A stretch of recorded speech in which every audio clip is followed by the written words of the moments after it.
विद्यार्थी मित्रांनो, आज आपण BA द्वितीय वर्ष सेमिस्टर चौथे पेपर 7वा छत्रपती शिवाजी महाराज आणि त्यांचा काळ इसवी सन 1630 ते 1707 या पेपरचा अभ्यास करत असताना प्रकरण क्रमांक 3 मराठ्यांचे स्वातंत्र्य युद्ध किंवा रणसंग्राम याबद्दलची माहिती आपण पूर्णपणे अभ्यासली आणि कालच्या आपल्या या पिरियडमध्ये आपण छत्रपती राजाराम महाराज त्याचबरोबर महाराणी ताराबाई यांच्यावर आधारित जे काही प्रश्न आणि उत्तरे पूर्णपणे समजून घेतलो.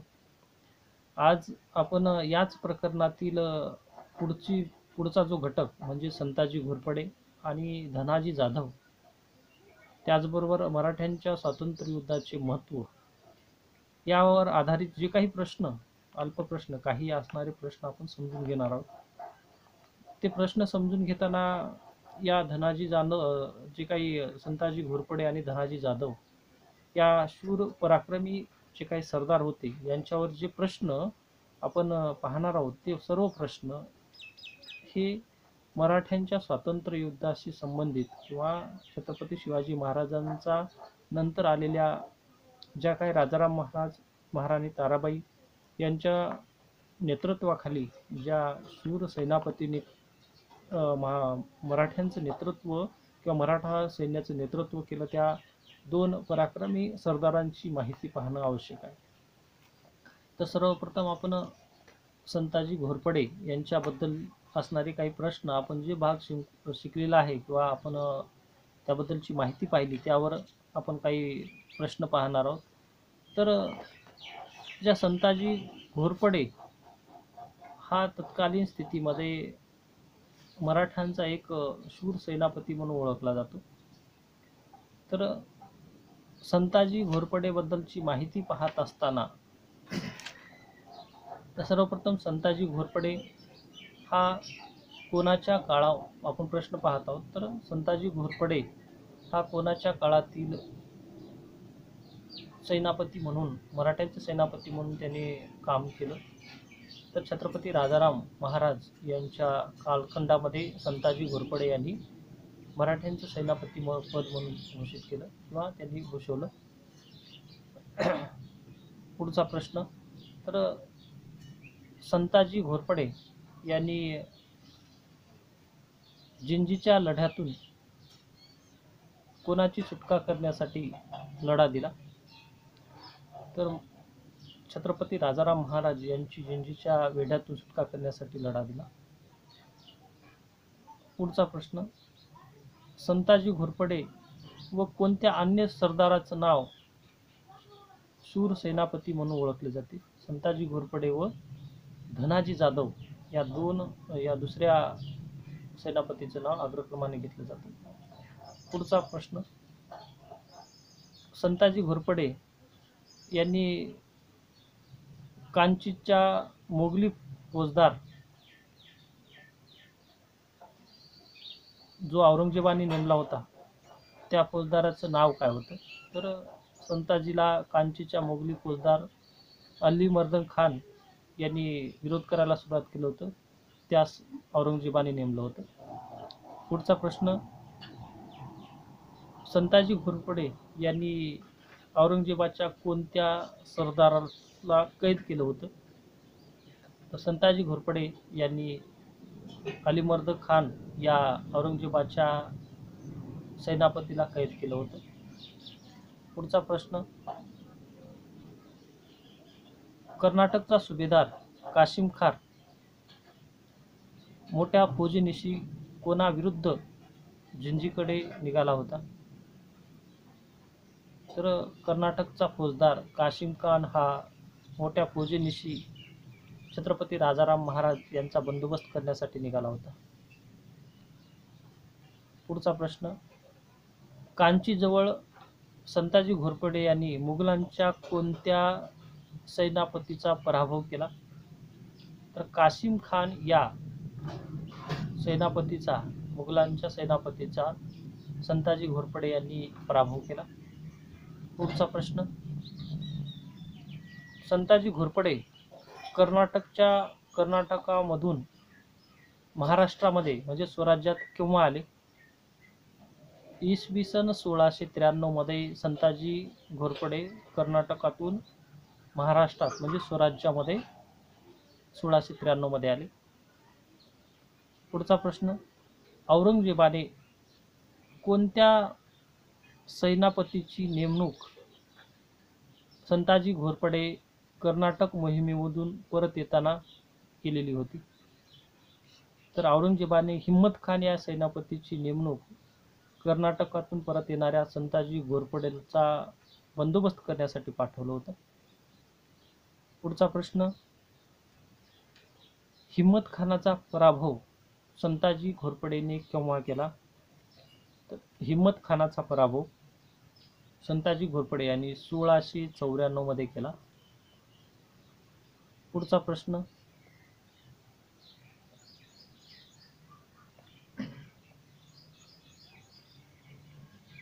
1695 मध्ये वेल्लोरला वेढा कुणी दिला? तर 1695 मध्ये वेल्लोरला वेढा हा जुल्फिकार खान यांनी दिला. धनाजी जाधव यांनी जुल्फिकार खानाचा पाडाव कोणत्या ठिकाणी केला? वेल्लोर या ठिकाणी केला. पुढचा प्रश्न, संताजी घोरपडे सोबत कोणत्या शूर सेनापती सोबत होता? तर धनाजी जाधव हा शूर सेनापती सोबत होता. पुढचा प्रश्न, संताजी घोरपडे यांनी मुघल फौजेला कोणत्या ठिकाणी कोंडीत पकडले? तर संताजी घोरपडे यांनी मुघल फौजेला दोडेरीच्या ठिकाणी कोंडीत पकडले. पुढचा प्रश्न,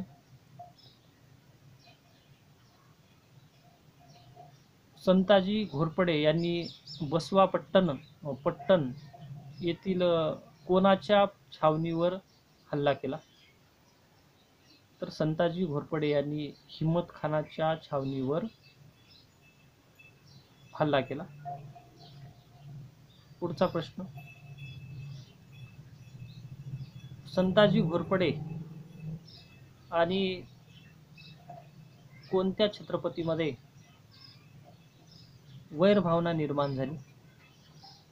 संताजी घोरपडे व छत्रपती राजाराम महाराज यांच्यामध्ये वैरभावना निर्माण झाली. पुढचा प्रश्न, छत्रपती राजाराम महाराजांनी संताजी घोरपडेचं सेनापती पद काढून कोणाला दिलं? तर छत्रपती राजाराम महाराजांनी संताजी घोरपडेचं मराठ्यांचं सेनापती पद काढून घेऊन धनाजी जाधवांना दिलं. पुढचा प्रश्न, संताजी घोरपडेचं सेनापती पद गेल्यामुळे कोणता परिणाम झाला? तर संताजी घोरपडेचं सेनापती पद गेल्यामुळे संताजीचे विश्वासू व्यक्ती धनाजीच्या पक्षामध्ये किंवा धनाजीच्या बाजूला गेले. पुढचा प्रश्न, संताजी घोरपडेकडून कोणत्या व्यक्तीची हत्या झाली होती? अमृतराव निंबाळकर या व्यक्तीची हत्या ही संताजी घोरपडेकडून झाली होती. पुढचा प्रश्न, अमृतराव निंबाळकरांच्या हत्येचा बदला कोणी घेतला? तर अमृतराव निंबाळकरांच्या हत्येचा बदला नागोजी माने या सैनिकाने घेतला. पुढचा प्रश्न, संताजी घोरपडे यांचा मृत्यू केव्हा झाला? संताजी घोरपडे यांचा मृत्यू जून 1697 मध्ये झाला. पुढचा जे काही संताजी घोरपडे याच्यावर आधारित जे काही प्रश्न आहेत त्याच्यातला शेवटचा प्रश्न म्हणजे संताजी घोरपडेंची हत्या केल्यानंतर जे काही नागोजी मानेने संताजीचे शिर कापून कोणत्या मुघल बादशाकडे पाठवलं? तर संताजी घोरपडेंची हत्या करून जे काही नागोजी मानेने संताजीचं शिर मुघल बादशाह औरंगजेबाकडे पाठवलं. आता हे झालं संताजी घोरपडेवर आधारित जे काही प्रश्न होते ते पाहिले. आता आपण धनाजी जाधव यांच्याबद्दलची काही जे काही प्रश्न असतील त्यावर पाहणार आहोत. धनाजी जाधव यांना कोणाकडून सेनापती पद मिळालं? छत्रपती राजाराम महाराज यांच्याकडून धनाजी जाधवांना सेनापती पद मिळालं. पुढचा प्रश्न, धनाजी जाधवापूर्वी मराठ्यांचे सेनापती पद कोणाकडे होतं? तर संताजी घोरपडेकडे मराठ्यांचं सेनापती पद होतं. इसवी सन 1693 मध्ये कोणत्या मुघल सरदाराने जिंजीचा वेढा दिला होता? जुल्फिकार खान यांनी 1692 मध्ये जिंजीचा वेढा दिला होता. पुढचा प्रश्न, जिंजीचा वेढा उठवण्यासाठी संताजी घोरपडे सोबत कोणता सेनापती होता? तर धनाजी जाधव हा सेनापती होता. पुढचा प्रश्न, धनाजी जाधव महाराष्ट्रात परत केव्हा आले? इसवी सन 1693 मध्ये धनाजी जाधव महाराष्ट्रात परत आले. पुढचा प्रश्न, धनाजी जाधवाने कोणत्या भागामध्ये मुघलाविरुद्ध मराठ्यांचे सैन्य पाठवले? महाराष्ट्र व कर्नाटक या भागात धनाजी जाधवाने मराठ्यांचे सैन्य पाठवले. पुढचा प्रश्न, कोणत्या दोन सेनापतीची नावाचा दहशत मुघल सैन्यात निर्माण झाली होती? संताजी व धनाजी या दोन मराठा सैन्याची दहशत ही मुघल सैन्यामध्ये झाली होती. पुढचा प्रश्न, संताजी घोरपडे नंतर मराठ्याचे सेनापती पद कोणाकडे आले? संताजी घोरपडे नंतर मराठ्यांचे सेनापती पद धनाजी जाधवांकडे आलं. पुढचा प्रश्न, संताजी व धनाजी यांच्यात सतत युद्ध होण्याची कारण कोणते? तर संताजी व धनाजी यांच्यामध्ये सतत युद्ध होण्याचे कारण म्हणजेच मराठ्याचे सेनापती पद मिळवण्यासाठी. पुढचा प्रश्न, धनाजी जाधवाच्या काळात कोणत्या मुघल बादशहाचा मृत्यू झाला? तर धनाजी जाधवांच्या काळात 20 फेब्रुवारी 1707 मध्ये मुघल बादशाह औरंगजेबाचा मृत्यू झाला. ते झालं धनाजी जाधव यांच्यावर प्रश्न. आता या प्रकरणातील शेवटचा पॉईंट म्हणजे मराठ्यांचे स्वातंत्र्य युद्ध किंवा या स्वातंत्र्य युद्धाचे काही जे महत्त्व आहे त्या महत्त्वाबद्दल माहिती पाहणं आवश्यक आहे. तर छत्रपती शिवाजी महाराजांनंतर मराठ्यांचे छत्रपती पद कोणाकडे आले? तर छत्रपती शिवाजी महाराजांनंतर छत्रपती संभाजी महाराज यांच्याकडे मराठ्यांचं सेनापती पद आलं. छत्रपती संभाजी महाराज यांचा हत्या कोणी घडून आणली? तर छत्रपती संभाजी महाराज यांची हत्या मुघल बादशाह औरंगजेब यांनी घडून आणली. छत्रपती संभाजी महाराजांनंतर मराठ्यांचे छत्रपती म्हणून कोणाला स्थान दिलं गेलं? छत्रपती राजाराम महाराज यांना मराठ्यांचे छत्रपती पद म्हणून दिले गेले. संताजी घोरपडे व धनाजी जाधव हे कोणाच्या कालखंडामध्ये नावारूपाला आले? तर संताजी व धनाजी हे छत्रपती राजाराम महाराजांच्या काळात नावारूपाला आले. पुढचा प्रश्न, छत्रपती राजाराम महाराज यांचा मृत्यू कोणत्या किल्ल्यावर झाला? छत्रपती राजाराम महाराज यांचा मृत्यू सिंहगडावर झाला. पुढचा प्रश्न, छत्रपती राजाराम महाराजानंतर कोणाकडे छत्रपती पद आलं? तर छत्रपती राजाराम महाराजानंतर राजाराम महाराजांचे पुत्र शिवाजी द्वितीय यांच्याकडे छत्रपती पद आलं. पुढचा प्रश्न, छत्रपती राजाराम महाराजांच्या कोणत्या पत्नीने शिवाजी द्वितीयचा संरक्षक म्हणून राज्यकारभार पाहिला? तर महाराणी ताराबाई यांनी छत्रपती राजाराम महाराजांची पत्नी महाराणी ताराबाईंनी शिवाजी द्वितीयांचा संरक्षक म्हणून राज्यकारभार पाहिला. पुढचा प्रश्न, महाराणी ताराबाई यांच्या कालखंडात कोणत्या मराठा सैन्याने शाहू विरुद्ध युद्ध केले? तर धनाजी जाधव यांनी छत्रपती महाराणी ताराबाईला मदत केली होती. पुढचा प्रश्न,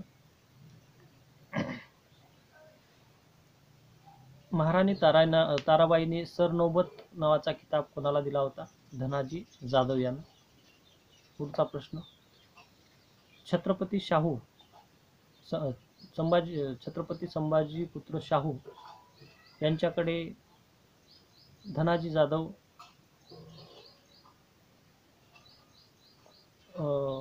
केव्हा आले? तर खेडच्या लढाईत विजय मिळाल्यानं, शाहूचा विजय झाल्यानंतर धनाजी जाधव ताराबाईचा पक्ष सोडून छत्रपती शाहू महाराजांच्या पक्षात आले.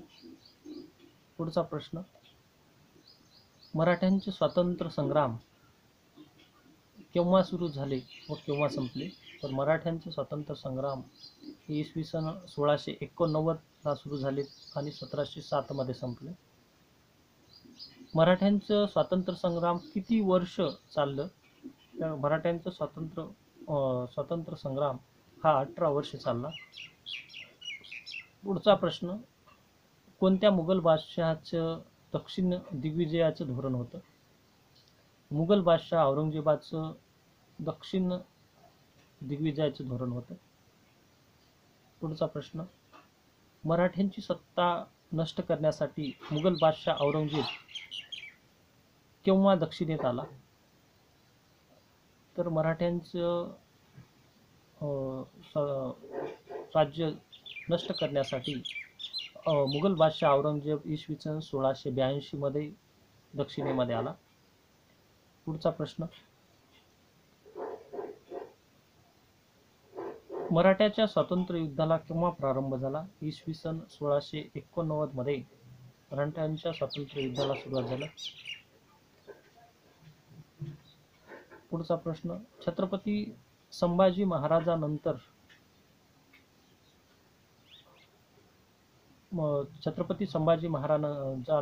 औरंगजेबाचं धोरण कोणतं होतं?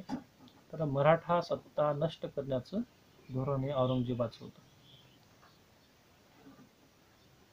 हे सर्व प्रश्न म्हणजेच मराठ्यांचे स्वातंत्र्य युद्ध जे BA द्वितीय वर्ष सेमिस्टर 4 पेपर जो 7वा, छत्रपती शिवाजी महाराज आणि त्यांचा काळ इसवी सन 1630 ते 1707 या कालखंडाचा जर विचार करता प्रकरण क्रमांक 3 यामध्ये छत्रपती राजाराम महाराज, छत्रपती महाराणी ताराबाई, संताजी घोरपडे, धनाजी जाधव, 2 शूर सेनापती आणि मराठ्यांचे स्वातंत्र्य युद्ध या युद्धाचं महत्त्व यावर आपण प्रश्न पूर्णपणे अभ्यासले आहेत.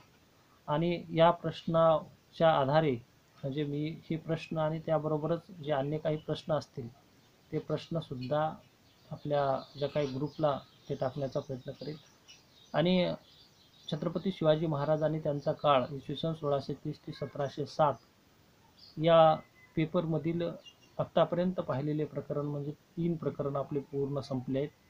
त्यामध्ये पहिलं प्रकरण छत्रपती शिवाजी महाराज एक परोपकारी राजा, त्याच्यानंतर दुसरं प्रकरण छत्रपती संभाजी महाराज आणि प्रकरण क्रमांक 3 मराठ्यांचे स्वातंत्र्य युद्ध किंवा त्यालाच रणसंग्राम म्हणून ओळखला जातो म्हणजे छत्रपती संभाजी महाराजांच्या मृत्यूनंतर आलेले छत्रपती राजाराम महाराजापासून ते महाराणी ताराबाईपर्यंत म्हणजे 1707 पर्यंत औरंगजेबाच्या मृत्यूपर्यंतचा कालखंड हा पूर्णपणे संपला आहे. तर उद्याच्या पिरियडमध्ये आपण प्रकरण क्रमांक 4 मराठ्यांची राज्यकारभार व्यवस्था याबद्दलची माहिती पाहणार आहोत.